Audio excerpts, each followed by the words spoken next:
The reality of human existence is that life is not fair. There's a randomness and a lopsidedness to life that doesn't make any sense. Who will get sick? Who will be rich? Who will be beautiful? Whose talents will be especially rewarded? There doesn't seem to be any rhyme or reason, no sovereign logic to any of this, and to many it just doesn't seem right. In this lesson, we deal with the fairness and unfairness of life as it relates to the COVID-19 virus. We want to believe, you see, that God is fundamentally a God of justice. And we also want to believe that God's justice is going to be displayed in the circumstances of human life. We want to see it. We want to see that God is just. Let's back up a little bit, Travis. We want to see that God, one more. We want to see that God is, one more. Yeah, we want to see that God is just in the here and now. Those who advocate evil and harm should be punished. We ought to be able to see that. They should automatically suffer negative consequences that everyone sees. Those who live righteously and treat others with kindness should receive an appropriately due reward that will be obvious to everyone. Yet this COVID-19 virus thing is challenging our conceptions of justice and fairness. There are certain things people can do to protect themselves, but there are no guarantees. Even among those who are openly exposed, not all become infected. There's still a level of randomness involved. And then there are the larger issues of fairness connected to the existence of a worldwide pandemic. Why would God even allow a dangerous virus to escape a laboratory or a meat market and infect millions of people? Why has he allowed life to change so drastically? Why has he not intervened to limit the impact? After all, the Israelites were protected from harm in most of the plagues of Egypt. Why doesn't God do that today? Why doesn't he intervene to protect his people? He did that with Israel. Why not us? We look around at the present suffering which surrounds us, and we have a visceral response. It doesn't seem fair. In addressing this issue of fairness, it's the subject of this lesson. The biblical writers themselves wrestled with the issue of the basic unfairness of human life. One of the most noted examples of this is Job. It's interesting. Job's friends announce that when Job suffers, he's being treated fairly. All this suffering, you deserve what's happening to you, they say. Job, though, responds to their accusations by pointing to what he believes is God's fundamental unfairness, and he makes this point more than once. He says, God allows the wicked to live pleasant and prosperous lives while a righteous man like me is suffering, and that's not right. And he will make this comment. As you look at his words, see how Job's description of the wicked is so much different from what he's going through. He says, why do the wicked live on, growing old and increasing in power? They see their children established around them, their offspring before their eyes. Their homes are safe and free from fear. The rod of God is not upon them. Their bulls never fail to breed. Their cows calve and do not miscarry. They send forth their children as a flock. Their little ones dance about. They spend their years in prosperity and grow down to the grave in peace. Yet they say to God, leave us alone. We have no desire to know your ways. Who is the Almighty that we should serve him? What would we gain by praying to him?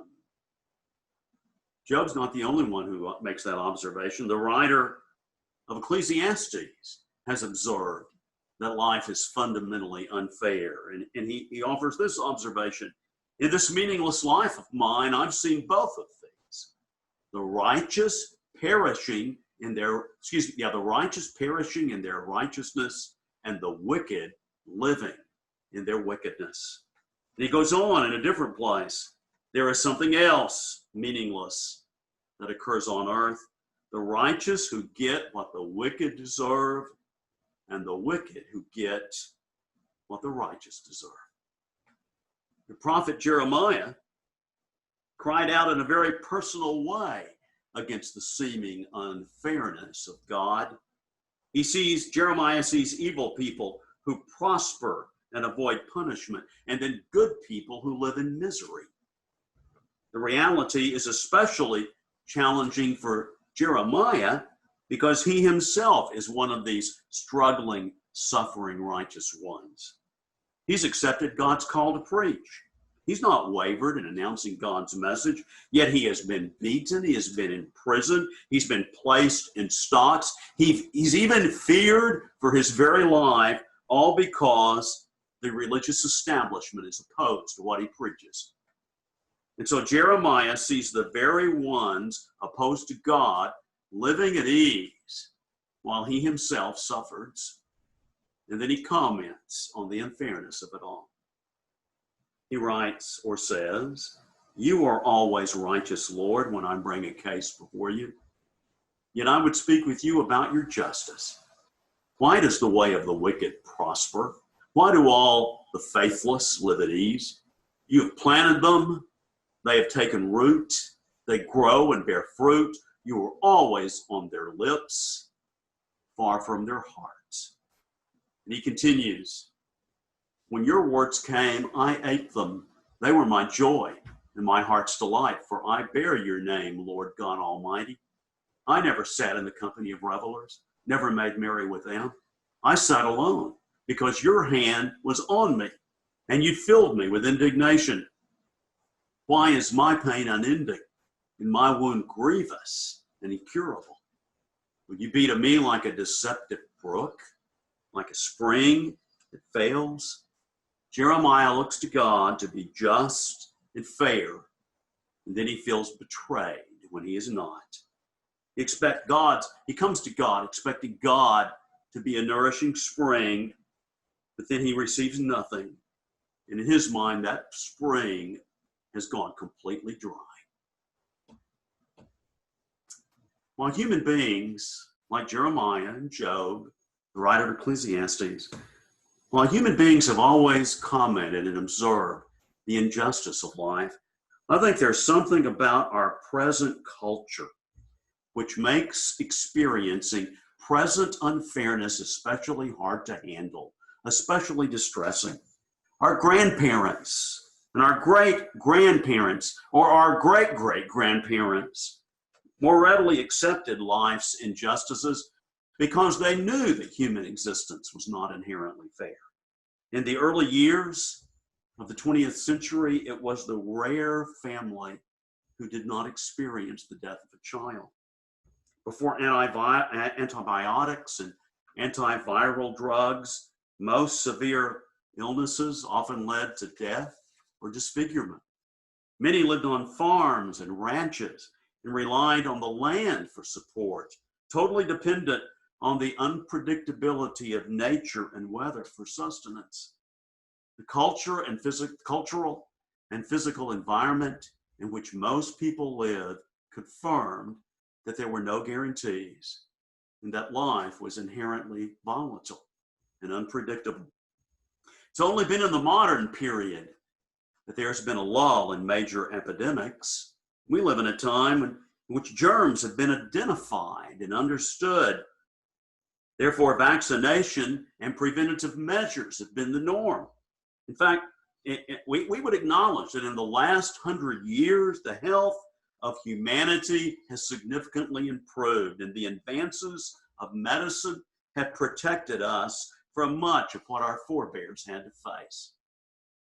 And we thought, for the last 2 millennia, let's face this is true. For the last 2 millennia, plagues and the like regularly impacted humanity with terrifying consequences.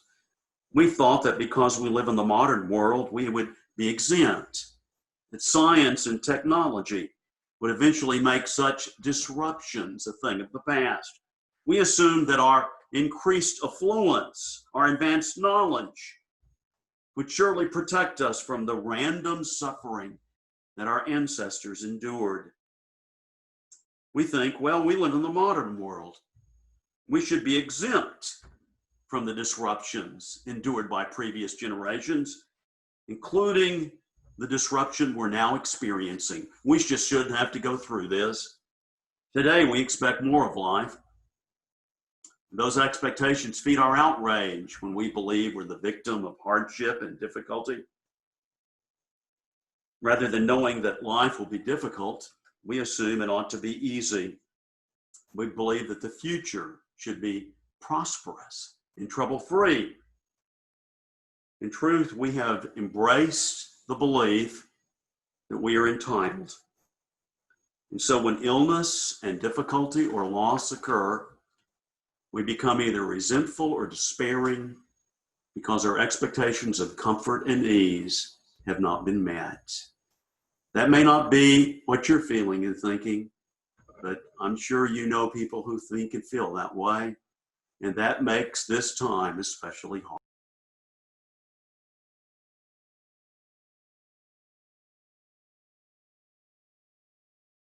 And so let's make the first point. Number one, we need to accept, we need to accept all blessings as real gifts of grace. We've got to accept that. We will start accepting unfairness and fortitude with resilience when we give up our feelings of entitlement. We have to reject the notion that by right or virtue, we deserve good health, straight paths, and comfortable lives. God never offered those promises. You know what he said. We still think we deserve them. Remember what he said in John 16:33? In this world you will have trouble.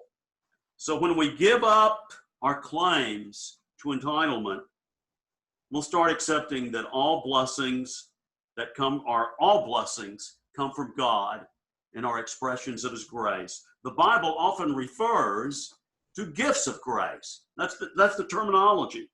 These are gifts that flow out of God's grace and are blessings that are completely deserved. They come not because of our virtue, not because of our skill or our talent. They come solely because of God's love. The truth is that all good things that happen in our lives come from the riches of God's grace and are not provided because we are especially gifted or righteous. And if all our blessings are unmerited, then how can we complain and consider life unfair when circumstances are difficult, or when our abundance, our undeserved abundance, is not as great as we think it should be? I think we need to hear again the question articulated by Paul. The question Paul asked the Christians of Corinth: what do you have that you did not receive? The answer is, for them and us, nothing. It's all come from God. Number two, we need to look to the example of the cross. Judy reminded us of this earlier. It's true that life is unfair, but God responds to the question of fairness not with words, but with a visit, with an incarnation. Jesus took on the stuff of human life. He became just like us, and you can make the case that no one endured an unfair and unjust existence like Jesus. He was criticized for showing compassion. He was persecuted for doing good. His own family said that he was out of his mind. Those who counted on most forsook him. One betrayed him, another denied him. His mission of grace and love was often misunderstood. He was accused often of being a false prophet. Some even said he was in league with Satan. Yet it's at the crucifixion that we see the ultimate unfairness displayed. For there the righteous die for the unrighteous. and the innocent suffer for the guilty. You remember this passage. God made him who had no sin. God made him who had no sin. I'm going to read it. I think I typed it incorrectly. God who made him who had no sin to be sin for us, so that in him we might become the righteousness of God. At the cross, we see revealed what kind of world we have and what kind of God we have. We live in a world of gross unfairness. We worship a God of sacrificial love. The cross demolishes for all time the assumption that life should be fair. Point number 3, if Jesus is our example, then those who follow Jesus value service over fairness. I think that relates to what we've been talking about fairness and the things that have been happening in this virus. Jesus himself contradicted the principle of fairness when he came to be a servant. You know the words of Paul, who being in very nature God, did not consider equality with God something to be used to his own advantage. Rather, he made himself nothing by taking the very nature of a servant. And then Jesus made the same observation about how things are upside down. For even the Son of Man did not come to be served, but to serve, to give his life as a ransom for many. The early Christians were known for their self-denying service on behalf of others. In the first centuries of the existence of the church, when serious sickness would strike a town or a city, the well-to-do would run for the hills, trying to remove themselves from that dreaded disease. Yet whenever a plague would appear, the Christians would not leave the cities. Instead, they would stay and nurse people and care for them. Even when whole families abandoned their relatives, the Christians remained and served. The early Christians never stopped to consider the unfairness of a plague. That was not even part of their life space. They were thinking about something else. Their higher commitment was to serve others who were suffering. After the reign of Constantine, when much of the Roman Empire had become nominally Christian, the new Emperor Julian tried to bring people back to paganism, but without much success. And in his frustration, he acknowledged that one of the barriers he faced was that the Christians were much better at looking after the sick and caring for the poor than the ordinary non-Christian population. A commitment to service is always been reflected by those who follow Jesus. They're not concerned with fairness. They're concerned with service. And then the fourth point, because of the example of Jesus, even in unfairness, we commit to persevering in faithfulness. In Peter's first letter, he addresses a group of people who are suffering profoundly and unfairly. And so in a stunning passage, it's a stunning passage, Peter instructs slaves to submit to their harsh and unfair masters. This is what he writes. Slaves, in reverent fear of God, submit yourselves to your masters, not only to those who are good and considerate, but also to those who are harsh. Since slaves had no rights, it was not uncommon for slaves to suffer unjustly at their master's whims. Yet Peter instructs slaves to obey their masters and submit no matter the circumstances. And here he says not only are they to submit to kind, gentle masters, but also to masters that are overbearing and are cruel. Submission is called for whether the circumstances are just or unjust. And then Peter does something amazing. Peter asserts that those slaves who suffer unjustly reflect the pattern of Jesus.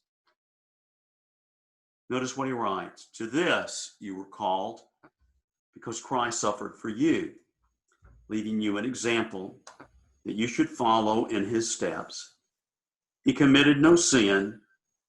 No deceit was found in his mouth. When they hurled their insults at him, he did not retaliate. When he suffered, he made no threats. Instead, he entrusted himself to him who judges justly. We need to make the application to us. Paul made the application to the slaves. He says, Peter made the application to slaves. The injustice endured by these unfortunate slaves has deep meaning. By persevering with dignity, they imitate the response of Jesus. Notice in this Old Testament passage that you see the quotation marks around that one verse. It's from Isaiah chapter 53, verse 9. It affirms the fundamental innocence and guiltlessness of the Messiah, of Jesus. Just like the suffering Christian slaves, the punishment of Jesus was completely undeserved. And then Peter acknowledges that Jesus responded to such gross unfairness, not by complaining or retaliating, but by placing his trust in the Father alone. Jesus is the supreme example of persevering faithfulness. The prophet Habakkuk questioned the justice of God. In this present plague, we may be blaming others, but he blamed God for what was happening. He wondered why God would let injustice reign and do nothing to stop or punish the evildoers who were attacking Israel. And he says this, "How long, Lord, must I call for help? But you do not listen. I cry to you violence, but you do not save. Why do you make me look at injustice? Why do you tolerate wrongdoing?" And much of this prophetic book is a dialogue between the Lord and Habakkuk. And the Lord responds to Habakkuk's complaints with a challenge. And this is that challenge. The righteous person will live by faithfulness. By the end of the book, Habakkuk humbly submits and acknowledges that though there be no apparent justice in the world, though there be no apparent evidence of God's presence or justice, he will persevere in faith. And we have this great passage penned by Habakkuk. Maybe one of the great, in my opinion, one of the great passages of faith in the entire scriptures. He writes or says, "Though the fig tree does not bud, there are no grapes on the vines. Though the olive crop fails, and the figs produce no food, though there are no sheep in the pen, and no cattle in the stalls, yet I will rejoice in the Lord. I will be joyful in God, my Savior." The circumstances of human life will continue to be random and unpredictable. Life will at times be fair, but often unfair. God's people will sometimes receive justice. They will also be victims of injustice. Yet the instruction to be faithful remains. Even in the midst of a worldwide pandemic, we admit that there is nothing in human life that will mute God's call to his people to continue to live faithfully.